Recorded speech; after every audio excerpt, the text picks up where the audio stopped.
So January 6th, the anniversary, the first anniversary is coming up. And I don't know exactly what we're gonna be doing here at TDR. Obviously, we'll be talking about the legacy and everything, but I do want you to have a heads up on one thing that's gonna be happening on that day. And it's, I don't know, I'll say the worst thing that could happen on that day other than a direct repeat of the insurrection. Former President Donald Trump is gonna be holding a news conference on the anniversary of January 6th. He said he will discuss the events of that day. It's gonna be held in his resort in Palm Beach, Florida. And in the press release where he said that he's going to do this, he claimed that he won the election, that it was stolen from Biden. So if you think that he has had time to reflect on the claims he's made and the damage it's done to American democracy and tens of millions of Americans' faith in democracy, he has not used that time in that way. So he's apparently going to call Pelosi's investigation, the January 6th Commission, a witch hunt and embrace the protests of last year as a legitimate reaction to a stolen election on November 3rd. So he was begrudgingly forced to come out and ask people to leave last January 6th and then told them he loved them. A few days later, he claimed that it was a bad thing that happened while still hinting that it wasn't his people. Now a year later, he is saying it was good. It was a good thing that happened.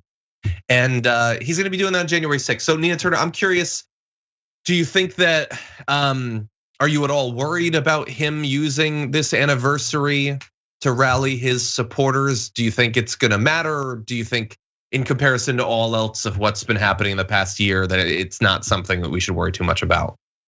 Well, we all should be concerned. Mr. Trump is a showman, if nothing else, and he's very good at it.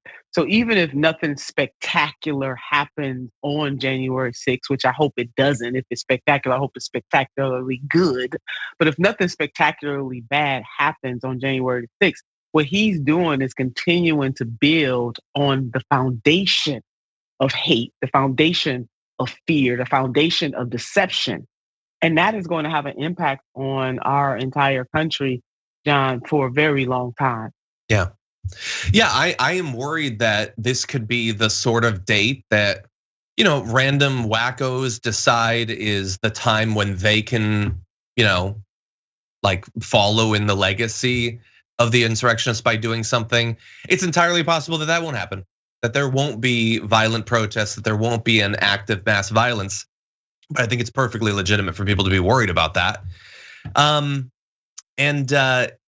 just want to also point out, we're not doing the video. We might use some of it tomorrow, but CNN's Donnie O'Sullivan, their reporter who goes and like talks to Trump supporters at rallies and everything. He has this new video that's out where he's talking to tons of them now, and they're all saying that they buy all of the lies about January 6th. It wasn't Trump supporters. It wasn't anyone that likes Trump. It was all fake. The people that have been arrested and tried weren't there or weren't Trump supporters.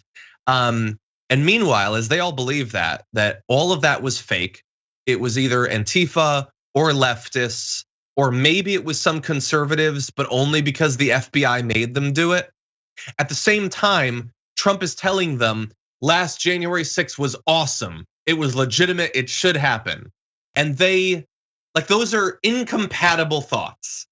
That it was bad, but not our fault, we didn't do it. And it was great and it should have happened. But they're not gonna have any like cognitive dissonance at that. These two fundamentally opposed concepts. There is, as always, a particular sort of perverse mental flexibility in the brains of those on the right. That's exactly right. And Donald Trump is the king of it. Yeah. Well, and I think he understands it better than anyone else. He understands that there's no expectation of consistency. There's no desire for a lack of hypocrisy or anything like that. Yeah.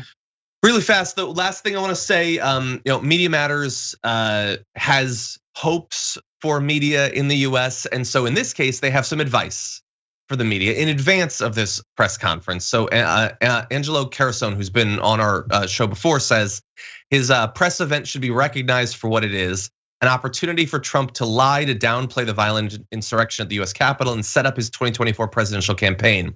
It is critical that news networks do the right thing, refuse to carry it live so they do not uncritically promote the lies and disinformation that is generated from Trump's speech in real time. I agree.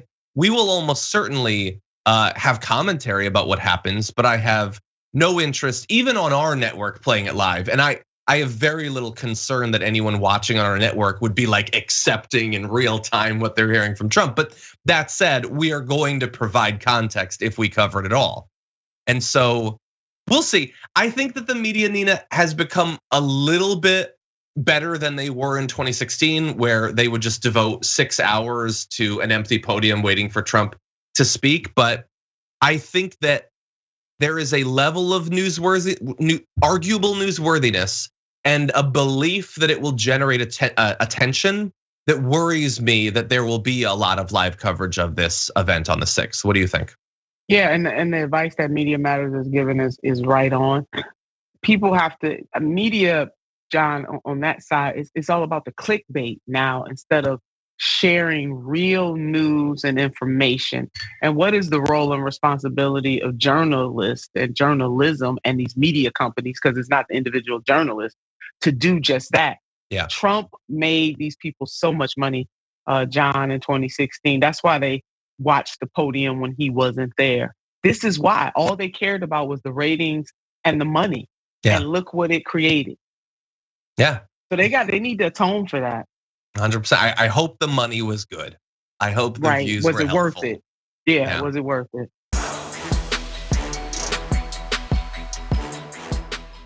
For more political news breakdowns, interviews, stories of activism, and me trying my hardest to care about the occasional big celebrity news story, subscribe to our YouTube channel at youtube.com/The Damage Report. And you can ring the bell wherever it is so you don't miss anything.